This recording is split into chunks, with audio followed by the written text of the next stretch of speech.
Okay, welcome back everyone to the third part of today's lecture, in which we now discuss the need for dispersion interaction corrections in DFT. As pointed out in the previous two parts, basically that DFT is quite famous for underestimating dispersion interactions, and therefore there is a need to include them. Okay, so what's the reason? As basically spoiled, most commonly exchange correlations like LDA and GGA underestimates, and I would highlight that quite strongly, non-local medium long range interactions like the van der Waals interactions. So for example, on the right hand side, it's a picture out of Stefan Grimme's review on dispersion corrections from 2011. I can highly recommend that if you want to know more about dispersion interaction corrections in DFT.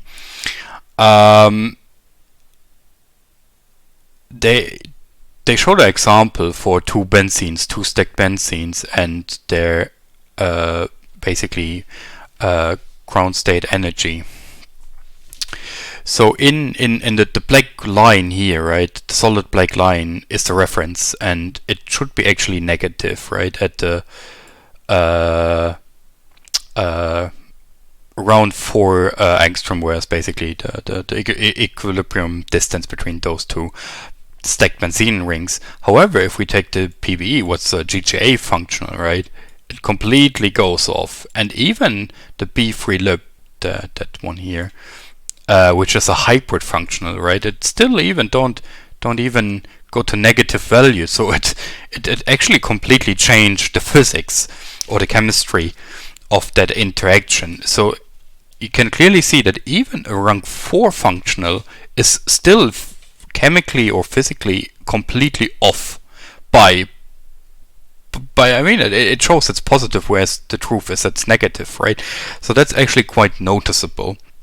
And the reason is that most of the semi-local density functionals and also the conventional hybrids, as the B3 lipis one, asymptotically fail to correctly describe this C6 divided by air to the power of 6 dependency. So that's the dashed red line, right? That's those 1 divided by the distance to the power of 6 dependency. And those functionals are quite famous for not really taking that dependency correctly into account. So therefore there is a need to add dispersion corrections to DFT, because as you can see, it makes a huge difference. In that simple example, right, with the two benzene rings 1 and 2, that the interaction is actually not negative, at least in the PBE and the B3 lip case, it's actually positive. So it changed the underlying physics and chemistry.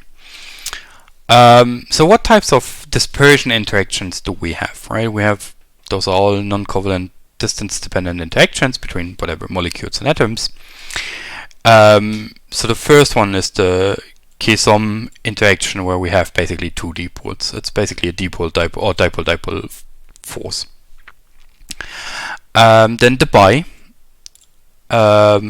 where basically we have one dipole and one induced dipole, right? That's here, an induced dipole, where we just get from electron fluctuation we get a dipole, right? So as an example, a polarized molecule. So we have a dipole induced dipole force, and then last but not least we have the London dispersion interaction, which takes place between two induced dipoles, right? So basically we have two molecules, for example, or two atoms, where the charge fluctuates, and those generates an induced dipole.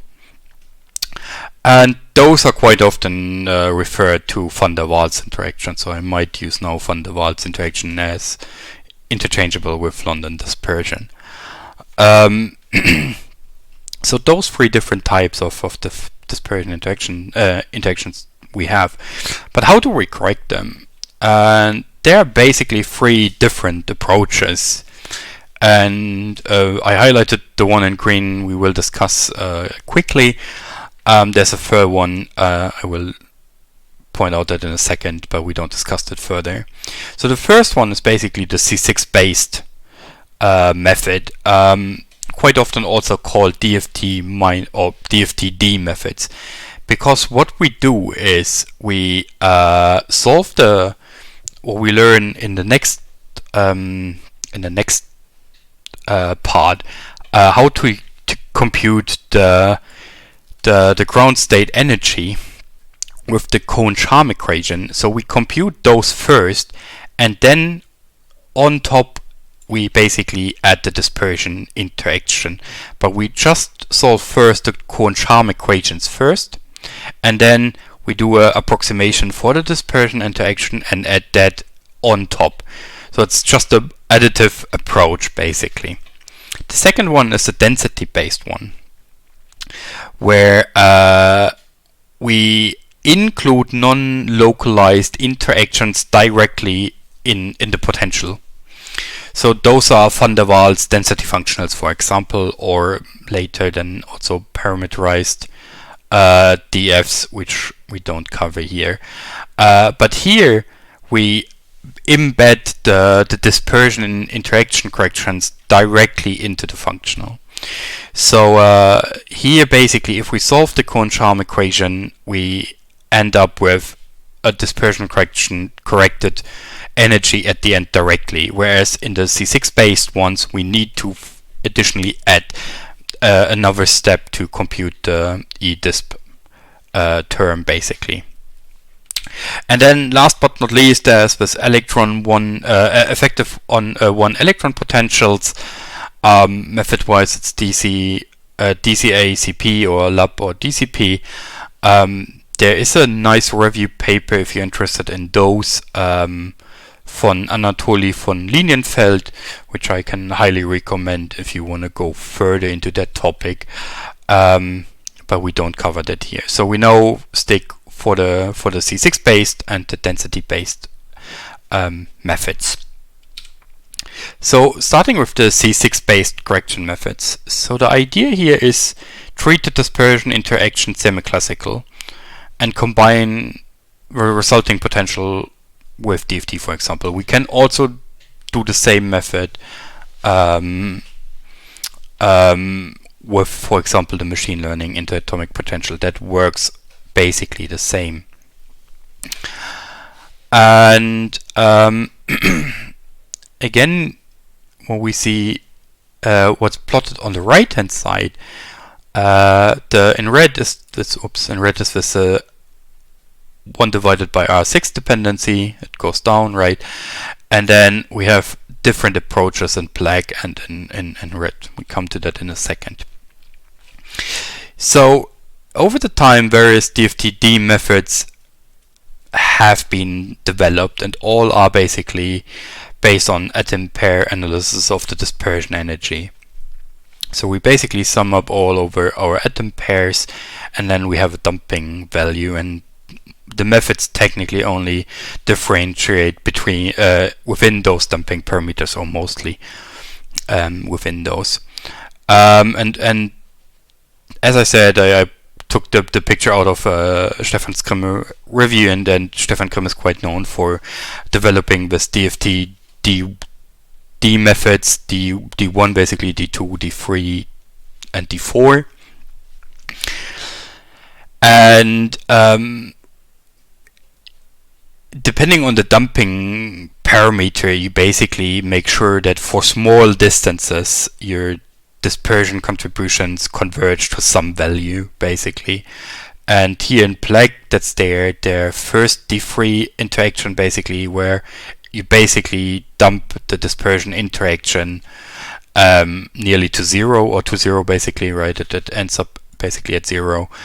And then there's an addition, the Becker-Jones dumping, where you dump your interaction towards a constant at close distances. That's again for two stacked benzene rings, and that's the carbon-carbon interaction.